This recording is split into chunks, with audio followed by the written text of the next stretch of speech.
Good morning, lovely students. So, in my previous lecture, I discussed about the osmoregulation in fishes and what is the process of homeostasis. Okay. So, in today's lecture, we discussed about the micturition. देखिए अब छोटे छोटे topics बच गए हैं excretory system की, तो मैं एक एक करके छोटी छोटी वीडियो बना के उसको ख़त्म कर दूँगी. ठीक है. सब रिलेटेड विद डिजीजेस बच गए हैं एक्सक्रीटरी सिस्टम से, और आपका ये बच गया है. और एक और इम्पॉर्टेंट चीज़ है जो मैं पढ़ाना फर्स्टली भूल गई थी, उसको भी मैं कवर कर लूँगी. चलते हैं, आज का हमारा टॉपिक पढ़ते हैं मिक्चुरेशन. तो मिक्चुरेशन में क्या है, देखिए जो भी आपको फीलिंग आती है कि आपको यूरिन को पास आउट करना है. ठीक है. So passing of urine from your urethra is called micturition. Okay. तो मिक्चुरेशन के प्रोसेस में जब आपको ये फीलिंग आने लगती है कि आपको यूरिनेशन करनी चाहिए, तो उस प्रोसेस को हम मिक्चुरेशन रिफ्लेक्स कहते हैं. ठीक है. सो कैसे ये होता है हमारी बॉडी में, हमारी किडनी में, नेफ्रॉन में, हमारी यूरिथ्रा, ये सब कैसे इस चीज़ को प्रमोट करते हैं भाई हम पढ़ेंगे आज. ठीक है. तो देखिए ये रिफ्लेक्स उसका आर्क बना हुआ है ताकि आपको चीज़ें समझ में आ जाए. देखिए because of reflex action is a type of reflex action. ठीक है. अब मैं आपको पर्टिकुलरली जब नर्वस सिस्टम पढ़ा रही हूँ तो उस टाइम पे रिफ्लेक्स एक्शन डिटेल में पढ़ाऊँगी. ठीक है. अभी आप समझ लीजिए कि ये आपके ब्रेन से रिलेटेड, जब तक आपका ब्रेन पार्टिसिपेट नहीं करेगा ये एक्शन आपका प्रमोट नहीं होगा. मतलब आपका ब्रेन क्या है, सेंट्रल नर्वस सिस्टम है, वो सारी चीज़ों को कंट्रोल कर रहा है. ठीक है. So that is act of passing urine. तो this line is very very important. Act of passing urine को क्या कहते हैं, मिक्चुरेशन. ठीक है. देखिए क्या हो रहा है कि आपको क्या पता है, यूरिन का फॉर्मेशन हो चुका कहाँ, नेफ्रॉन के थ्रू आपका यूरिन का फॉर्मेशन हुआ. कैसे कैसे हुआ,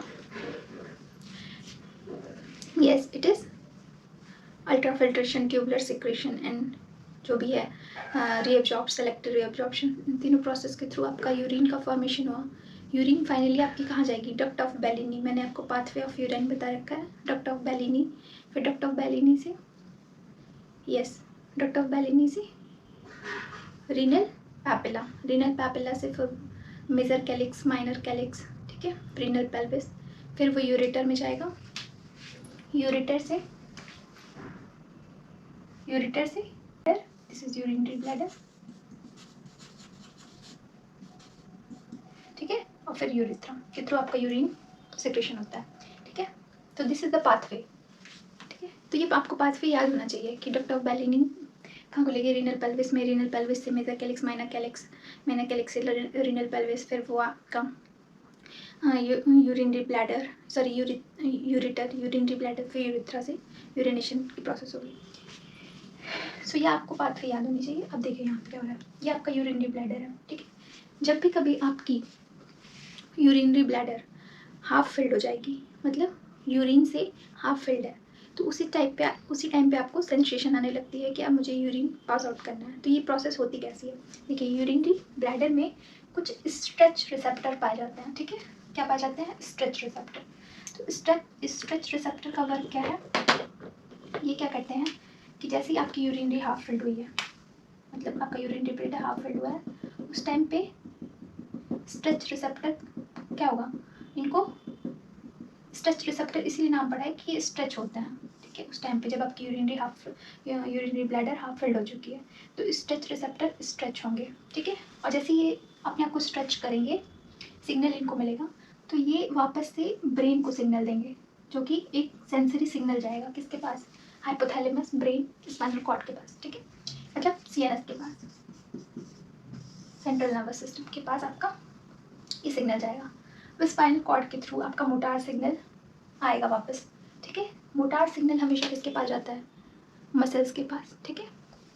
सो देखिए अब ये मोटार सिग्नल आपका कहाँ जा रहा है, डिस्ट्रेसर मसल, व्हाट, डिस्ट्रेसर मसल, डीएम. अब ये मसल का नाम आप याद रखिए. ठीक है. ये कहाँ जब पाई जाती है, यूरिनरी ब्लैडर में ही. ठीक है. इसका काम क्या है कि ये जो मसल है ये एक स्मूथ टाइप की मसल है, और ये इन एक्शन इनवॉलेंट्री होती है. ठीक है. मतलब ये जब चाहेंगे तब वर्क नहीं करेगी, आपकी इच्छा के अनुसार वर्क नहीं करेगा, इनवॉलेंट्री इन एक्शन होता है. ठीक है. डिट्रेसर मसल। तो जब ये सिग्नल, मोटार सिग्नल आपका डिट्रेसर मसल के पास आ रहा है, तो उस टाइम पे ये एक स्मूथ मसल है, ठीक है, इनवॉलंटरी इन एक्शन है। ये क्या करता है कि यस, तो ये मोटार सिग्नल आपका डिट्रेसर मसल के पास रहेगा, ठीक है। तो डिट्रेसर मसल क्या होगी?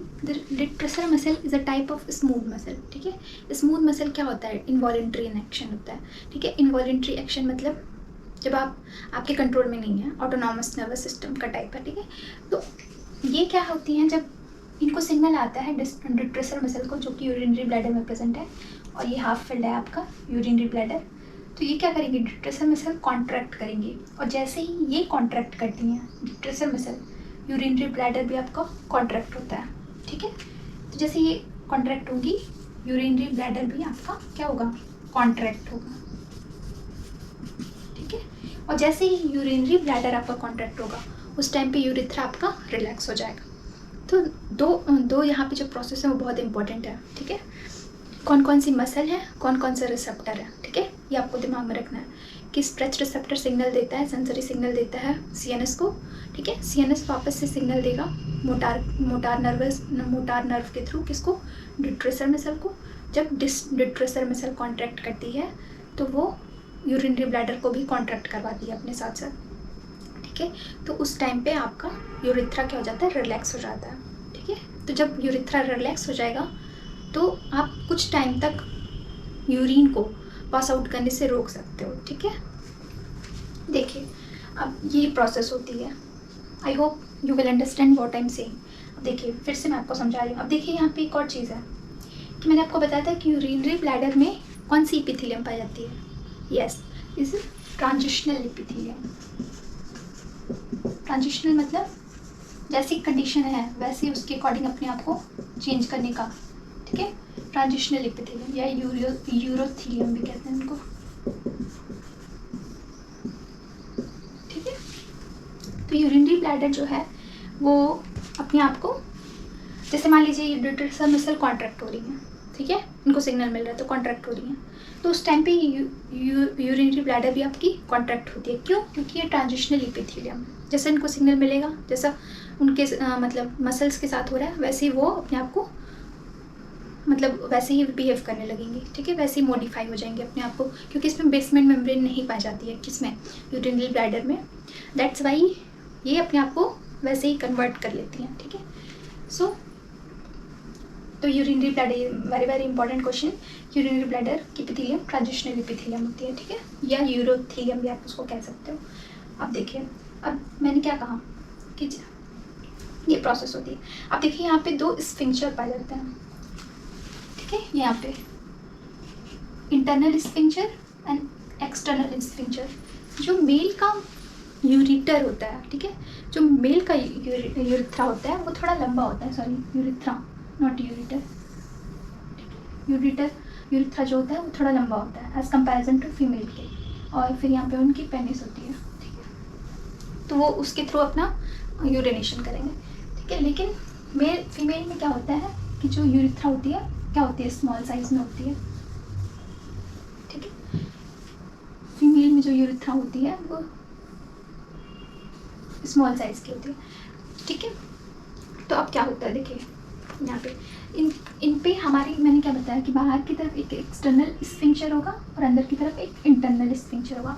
तो जो इंटरनल स्फिंक्चर होता है वो इनवॉलंटरी इन एक्शन होगा, मतलब इनको सिग्नल जाता है, सेंसेशन यही फील करते हैं कि हाँ कि मुझे यूरिनेशन करना है, लेकिन जो आपके कंट्रोल में है दैट इज़ एक्सटर्नल स्फिंक्चर, बाहर की तरफ जो स्फिंक्चर है, ठीक है, वो आपको यूरिनेशन करने के लिए, ठीक है, वो आपको उस टाइम पे कंट्रोल करवा सकता है। ये सभी ने अपनी लाइफ में कभी ना कभी नोटिस किया होगा या देखा होगा, ठीक है, एक्सपीरियंस किया होगा कि आपको सेंसेशन आ रही है कि मुझे यूरिन पास आउट करना है, लेकिन आप उसको 1 घंटे तक 2 घंटे तक कंट्रोल कर सकते हो। वैसे नहीं करना चाहिए, लेकिन आप उसको कंट्रोल करके रहते हो। तो ये किसकी वजह से होता है? ये जो स्फिंक्टर हैं, ये जो प्रोसेस है रिफ्लेक्स एक्शन की, ये सब मिलके आपको वो प्रोसेस को प्रमोट करवाते हैं, ठीक है। सो इंटरनल स्फिंक्चर जो होता है इनवॉलेंट्री इनएक्शन होता है, एक्सटर्नल स्फिंक्चर वॉलेंट्री इनएक्शन होता है, मतलब उसको आप कंट्रोल कर सकते हो। ये सिग्नल देंगे कि आपको यूरिनेशन का सिग्नल आ रहा है, आपकी यूरिनरी ब्लैडर हाफ फिल्ड हो चुकी है, मुझे यूरिन पास आउट करना है, ठीक है। लेकिन ये हमारे कंट्रोल में नहीं है, कंट्रोल में कौन है, हमारे external sphincter. So this is the all about micturition. This process is very very important to know, ठीक है।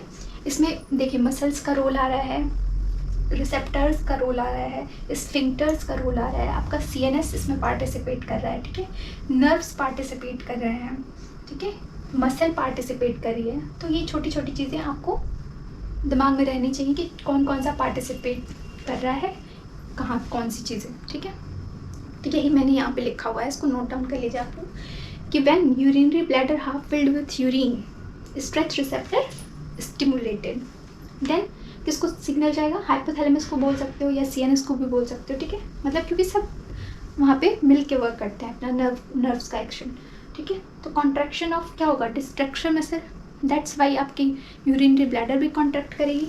तो जैसे यूरिनरी ब्लैडर कॉन्ट्रैक्ट करेगी उस टाइम पे आपकी यूरिथ्रा रिलैक्स करेगी। These two process is very very important, ठीक है। आपको हमेशा याद रखना है कि जब भी आपकी यूरिनरी ब्लैडर कॉन्ट्रैक्ट कर रही है तो उस टाइम पे आपकी यूरिथ्रा रिलैक्स कर रही है, ठीक है। तो ऐसे आपका यूरिन पास आउट होता है, ठीक है। इस प्रोसेस कॉल्ड मिक्ट्यूरेशन। ना नोट डाउन कर लीजिए, उस डायग्राम को बना लीजिए, आपको अगर साफ साफ दिख रहा हो तो। फिर चलते हैं नेक्स्ट पढ़ते हैं।